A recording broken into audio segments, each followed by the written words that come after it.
오늘 전해드릴 말씀의 주제는 피리소리와 애곡성입니다.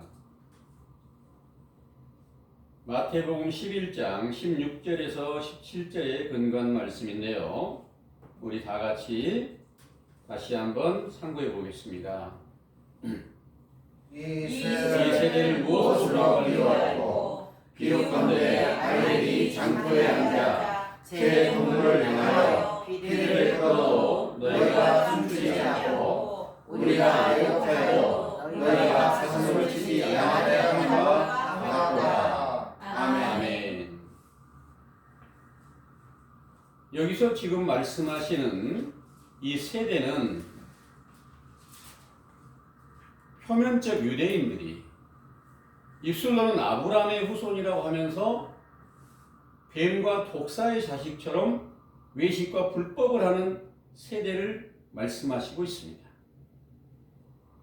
그 세대는 오늘날도 그와 같은 일이 함께 이루어져서 온 세상이 하나님과 예수 그리스도를 믿는다고 하면서 그 확실한 증거가 없는 그런 시대가 되어 있음을 여러분들은 믿으시기를 원합니다. 아멘. 그때 유대인들의 세대에 아이들이 장터에 앉아서 제 동물을 향하여 피리를 분다는 내용이 바로 선지자 세례 요한과 그 제자들이 장터라고 하는 시작, 곧 유대인들이 회당에서 복음을 전하는 이런 곳과 같고요. 또 어느 누구를 붙잡고도 하나님의 진실이 무엇이니까 너희는 잘못 믿고 있는 이 일을 회개하라는 명령을 전하는 것이 바로 장터에 앉아서 제 동물을 향해서 피리를 부는 것으로 비유를 하고 있습니다. 그러므로 세례 요한이 피리 부는 소리는 바로 인자이신 예수님께서 이 세상에 강림하실 일을 준비하는 말씀들을 가리켜서 피리로도 비유를 하고 또 죄가 뭔지를 깨닫게 해서 너희들이 아브라함의 후손이며 그 생명이 살았다고 택하신 백성이라고 말하지만 그것들이 다 외식과 불법으로 마귀의 자식이 되어 있다는 것을 알려주는 교훈이 바로 너희들이 영원히 다 죽어 있다고 알려주고 있기 때문에 이게 바로 피리소리요 애곡하는 그런 소리다 이런 말씀입니다. 그런데 그것을 전해줘도 가슴을 치지 아니하였다 함과 같다 이렇게 말씀을 하셨는데요. 이런 모든 내용을 성경 전체를 다 포함해서 어떻게 하여 성경이 이루어져 갔는지 이 내용을 정리한 것을 증거를 해드릴 수 있도록 하겠습니다. 창조주이시며 심판장이신 참 하나님께서 에레미야 4장 5절에서 8절의 말씀을 보면 유다와 예루살렘에 나팔을 불라 크게 외치라 너희는 모여 견고한 성으로 들어가자 시온을 향하여 기호를 세우라 도피하라 지체하지 말라 내가 북방에서 재앙과 큰 멸망으로 이르게 할 것임이라 사자가 수풀에서 올라왔고 열방을 멸하는 자가 나왔으니 이를 인하여 너희는 굵은 배를 두르고 애곡하라 대저 주의 맹렬한 진노가 임하였기 때문이라. 계속해서 다음 단락을 읽어주세요.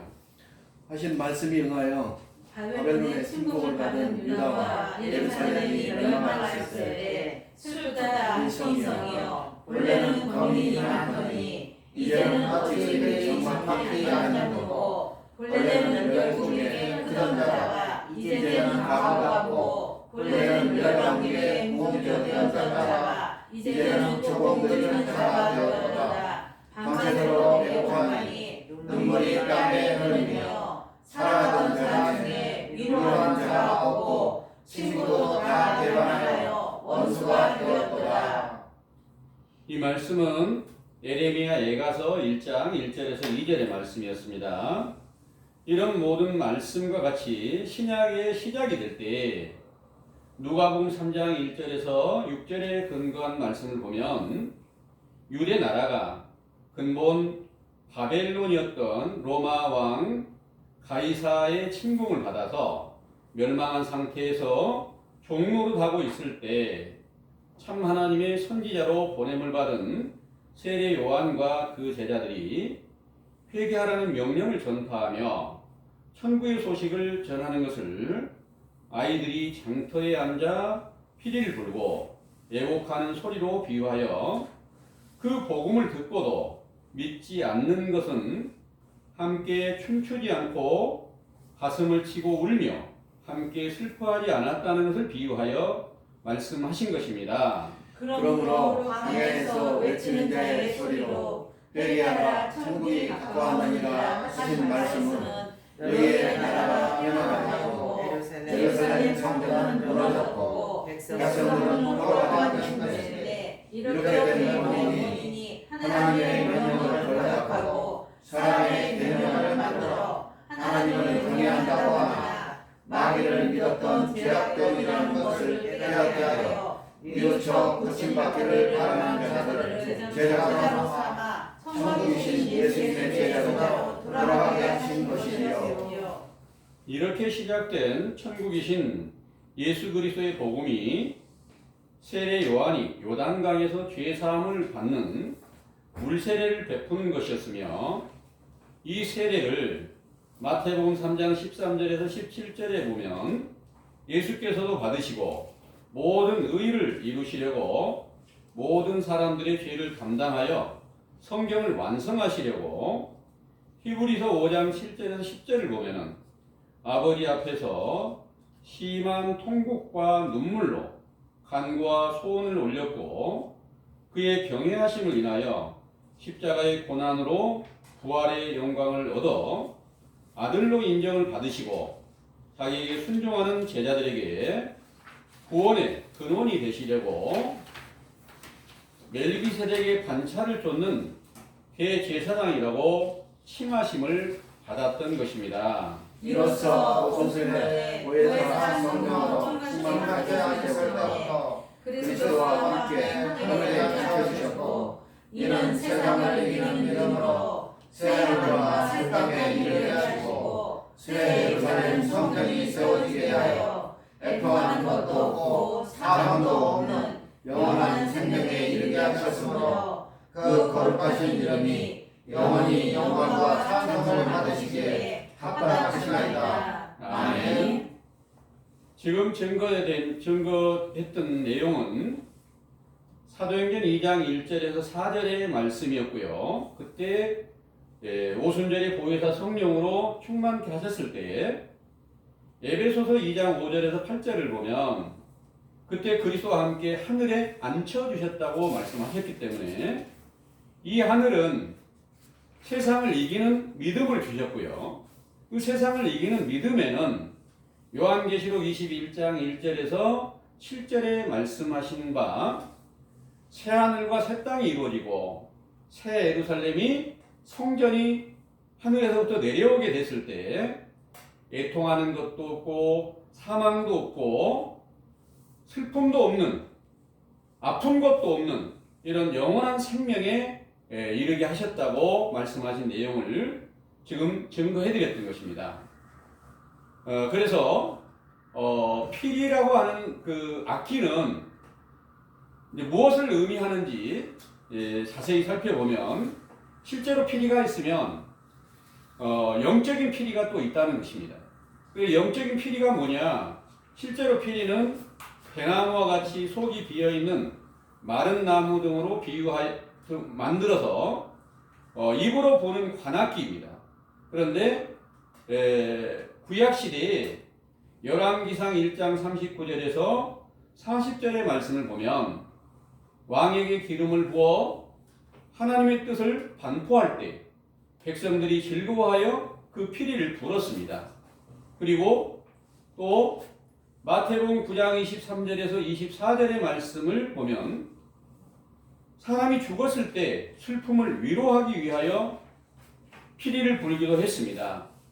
이런 일은 영적으로 유대인의 왕으로 나실 예수님을 기뻐할 때와 모든 사람들이 영원히 죽은 사실을 발견하게 될 때 위로가 되는 세례 요한의 복음을 피리로 비유하신 것입니다.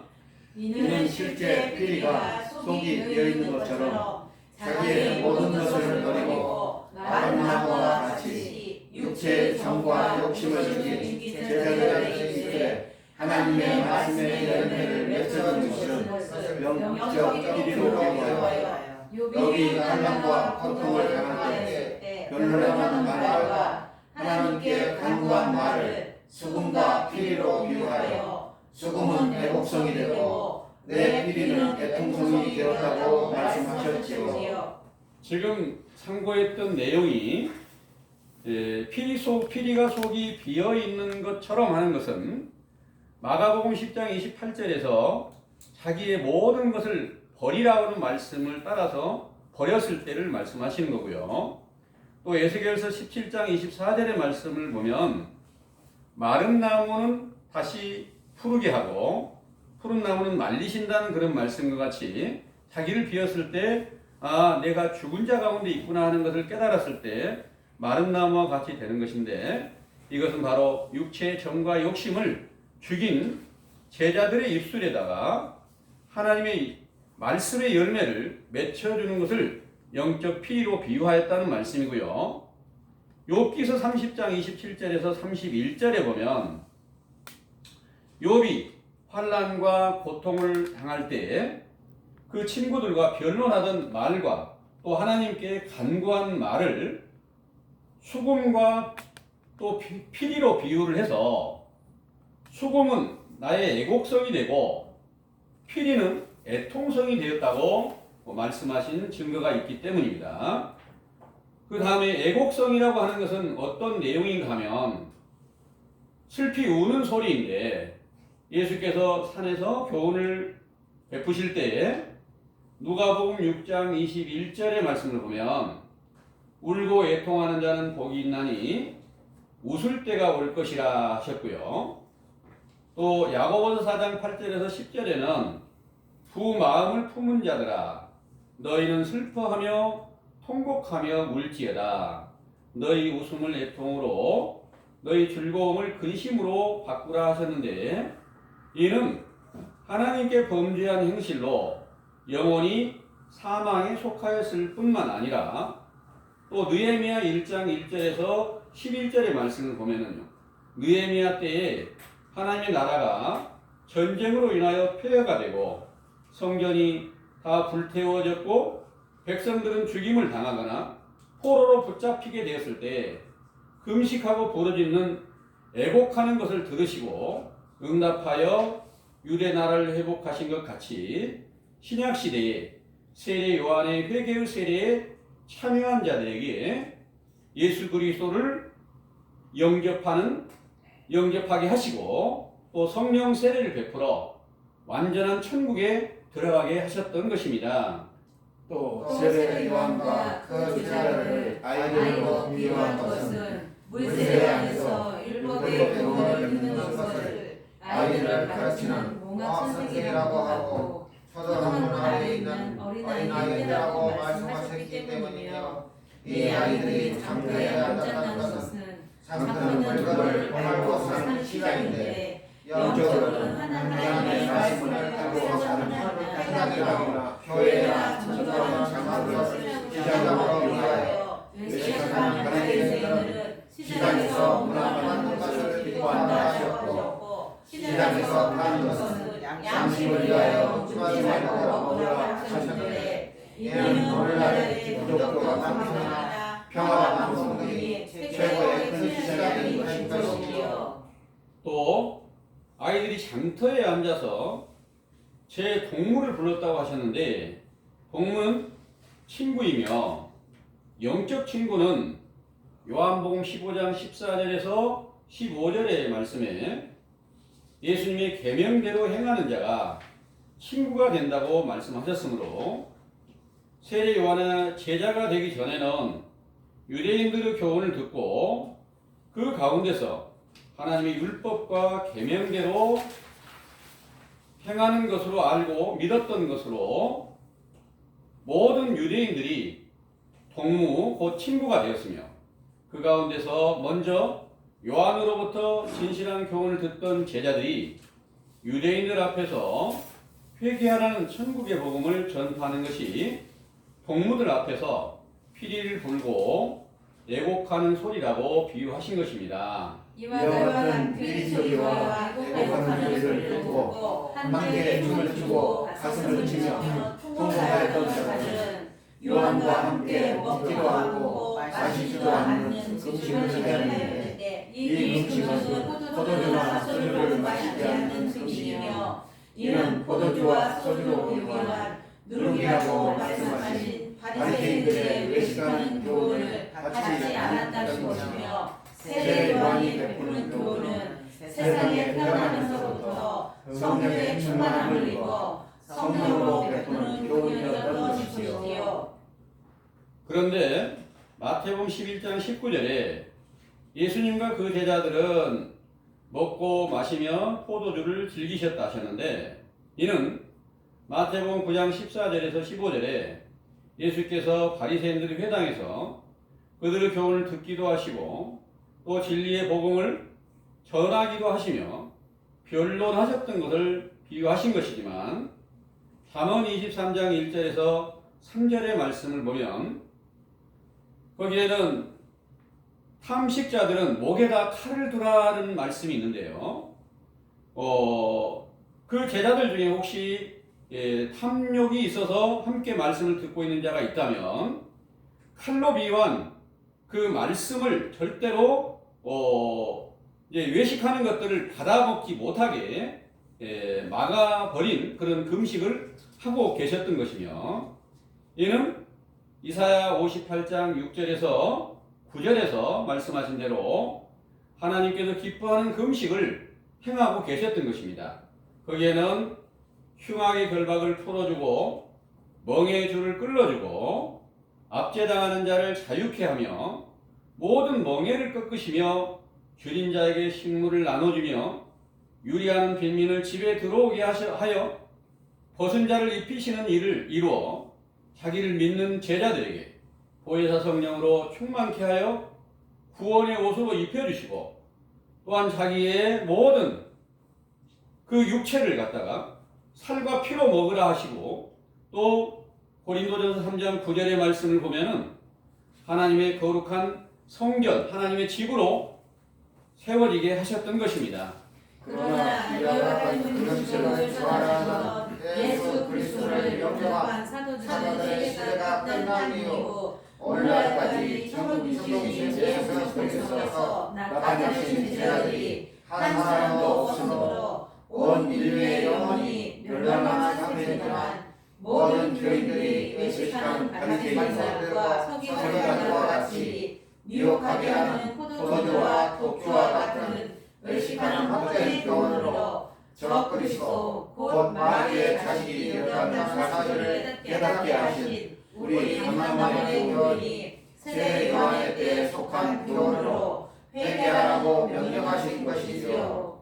이로써 예수 그리스도의 복음이 새롭게 시작되어 진리의 영과 미혹의 영이 무엇이며 선과 악이 어떤 것인지를 분별케 하시고 미혹의 영으로 악을 행하였던 죄를 자백하며 회개할 길을 다시 열어주셨으므로 더욱 상세한 것을 찾고 깨닫는 말씀을 아름다운 피리 소리와 애곡하는 소리로 반포하여 하나님의 말씀을 사려고 시장에 나온 사람들에게 전하여 함께 춤을 추고 함께 가슴을 치며 통곡하여 웃고 기뻐하는 희락의 날이 예수 그리스도의 이름으로 주시는 성령 세례로 임할 수 있게 되기를 간절히 바라고 전심으로 회개하면 히브리서 13장 8절에 어제라고 말씀하신 신약시대의 모든 약속이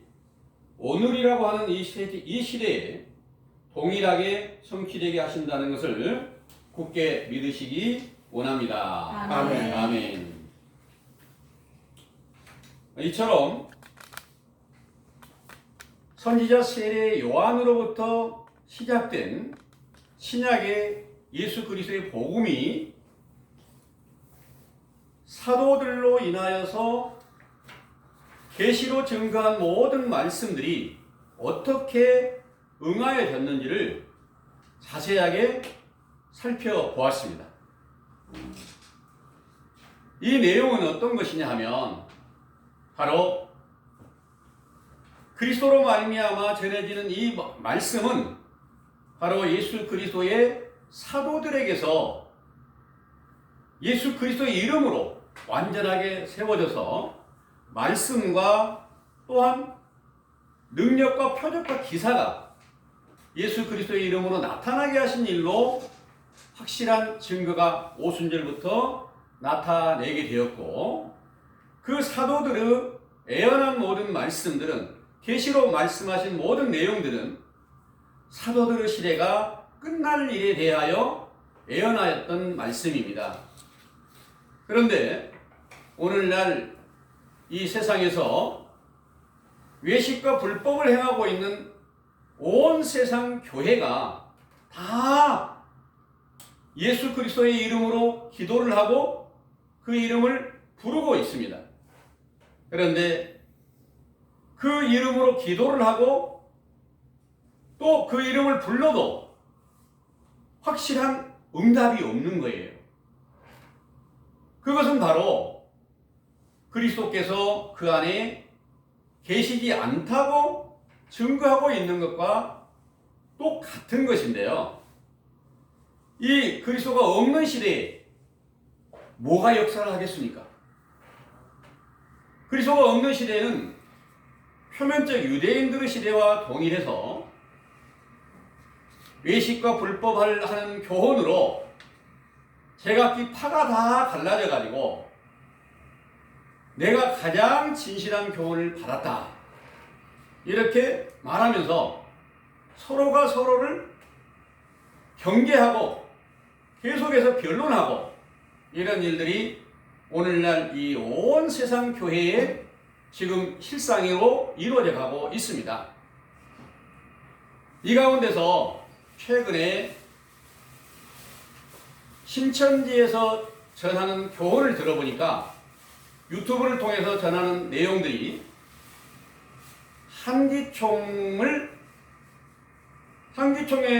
그 목사님들이 전하는 교훈과 자신들이 전하는 그 교훈에 대한 비교를 하게 하면서, 한기총은 다 거짓말이니까 마귀에 속하여 있고, 신천지 교훈은 진실하니까 거기에 참 하나님께서 보낸 이긴 자가 와 있다, 이렇게 증거를 하고 있습니다. 그런데 만약 이긴 자라면 성경에 세상을 이기게 하셨던 예수 그리스도께서 사도들에게 함께 계셨던 것과 동일하게 그 이름으로 구하는 모든 것들이 반드시 성취함이 있어야 됩니다. 그 성취함이 없는 것은 예수님이 안 계시다는 증거고, 예수 그리스도의 이름으로 구하였던 모든 것이 100%가 다 성취되었던 그 사도들은 그리스도의 증거가 정확하게 계셨던 것인데, 여러 많은 성경을 증거를 통해서 이것은 옳지 않고 이것이 옳다, 아무리 많은 지식을 가지고 많은 비밀이 열려있다 할지라도 고린도전서 13장의 1절에서 3절의 말씀을 한번 참고해 볼 수 있도록 하겠습니다. 고린도전서 13장입니다.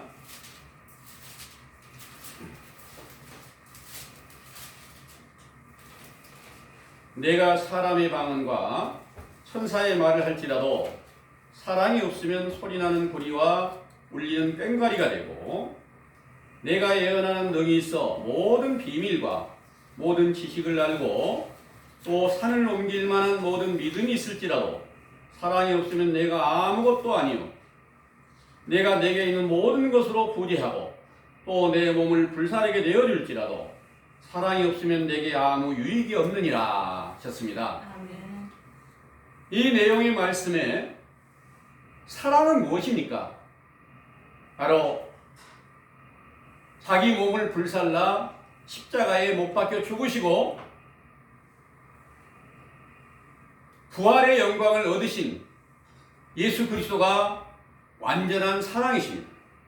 그분이 율법 전체를 완전하게 이루셨고 그 이루신 예수 그리스도께서 제자들에게 예수 그리스도의 이름을 주어서 예수님이 육체로 계실 때 제자들에게 약속하신 대로 너희가 내 이름으로 무엇을 구하든지 다 시행하게 하겠다.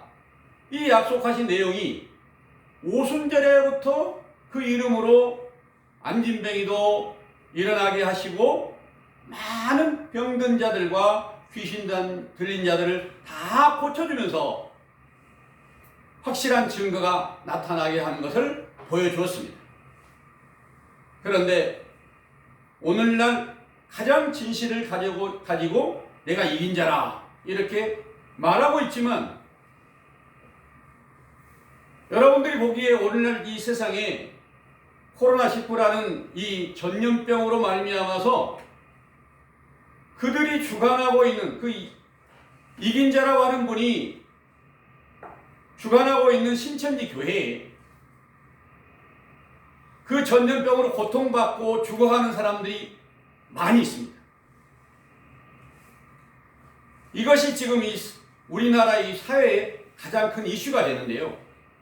만약에 거기에 예수 그리스도께서 함께 계신다면 그 이름으로 자기의 교인들 하나 고쳐주지 못한다면 거기에 무슨 이긴 자의 능력이 있다고 말하겠습니까? 그렇기 때문에 예수 그리스도의 이름으로 구하여도 성취함이 없는 것은 바로 신명기 18장의 말씀을 참고해 보면요. 신명기 18장에 22절의 말씀입니다. 만일 선지자가 있어서 여호와의 이름으로 말하니래 증언도 없고 성취함도 없으면 이는 여호와의 말씀하신 것이 아니요 그 선지자가 방자히 한 말이니 너는 그를 두려워 말지니라 하셨습니다. 이 내용으로 예수 그리스도의 이름으로 또 여호와의 이름으로 그 이름으로 아무리 열심히 기도를 해도 성취함이 없다면 이건 참 하나님으로부터 보냄을 받은 것이 아니라 사단이 보냈다는 그런 내용입니다. 사단이 보낸 자들이 예수 그리스도의 이름을 구하는 이런 모든 것들이 다 거짓말로 드러나게 하시려고 오늘날 이 세상에 여러 가지 많은 재앙이 지구상에 닥쳐지고 있습니다. 그런데 이런 재앙을 통해서 성경 안에 있는 그 재앙이 어떻게 임하는지 이것을 살펴야 될 터인데 실제로 성경에 쓰여져 있는 것을 외식으로 봐서 재앙이 다 물러가게 할 수 있는 능력을 가지신 하나님 아버지께 기도만 하면 다 이루어질 걸로 기도를 하고 있습니다. 그런데 아무리 그 기도를 많이 해도 온 세상 교인들이 다 기도를 해도 그 성취함이 없는 것이 지금 현실로 드러났습니다.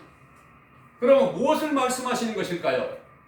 모든 성경은 영적인 비유가 있고 영적인 재앙과 영적인 축복이 있는데 영적인 재앙은 예수 그리스도가 없는 모든 사람들은 다 재앙에 속한 것이고 예수 그리스도를 영접한 사도들은 영생을 얻었기 때문에 영생의 축복이 그 가운데 함께 임하게 되었다는 것을 믿으시기 바랍니다. 아멘. 예수 그리스도를 우리가 영접하지 못하고 있을 때에는 성경 안에 있는 모든 재앙이 다 임하여서 결국 그 재앙으로 영원히 죽어있다, 이런 내용입니다. 그 영원히 죽어있는 자들을 다시 살리기 위해서는 선지자 세례 요한의 때와 동일한 그 확실한 성경의 증거들을 통해서 왜 예수 그리스도의 이름이 아무 능력이 없는 것인가? 증거하는 내용은 성경과 합당하지 않은가, 합당한가? 이것들을 정확하게 증거를 해서 죄와 허물이 무엇인지 정확하게 구별하고 참 하나님의 보냄을 받은 선지자인지 거짓 선지자인지 이것을 정확하게 알려주는 교훈이 다시 오늘날도 선지자 세례 요한의 때로부터 회개하라는 명령으로 전파되게 되는 것인데, 이 일이 온 세상 전체 모든 교인들이 다 예수 그리스도의 이름을 부르고 있지만 아무 능력이 없으니까, 그리스도는 아무 능력이 없습니다. 이걸 만들어내는 사람이 누굽니까? 마귀는? 예수님은 다 아무 능력이 없어요. 예수님이 표적을 행하실 때도 그건 귀신의 왕 바알세불이 거기 들어서 한 것이요, 이렇게 말하였던 그 외식하는 바리새인들과 서기관들의 증거와 무엇이 다르다고 말할 수 있겠습니까? 그래서 오늘날도 이 세례 요한의 때로부터 천국은 반드시 침노를 당하는 것인데, 그 바로 천국이 어디냐? 예수 그리스도가 천국이십니다. 예수 그리스도를 찾으려면 침노를 해야 된다. 그러니까 신천지의 교훈은 세례 요한이 침노한다는 그 내용, 세례 요한의 때부터 천국이 침노를 당한다는 내용을 마치 육체 전쟁이나 이런 그 침노하는 내용으로 이렇게 증거를 하면서 어찌 예수님께서 실제로 침노하는 일, 전쟁하는 일, 이런 일에 대해서 가르치심이냐, 이렇게 말하면서 그것이 세례 요한은 마치 배도하는 자로 만들어 버렸습니다.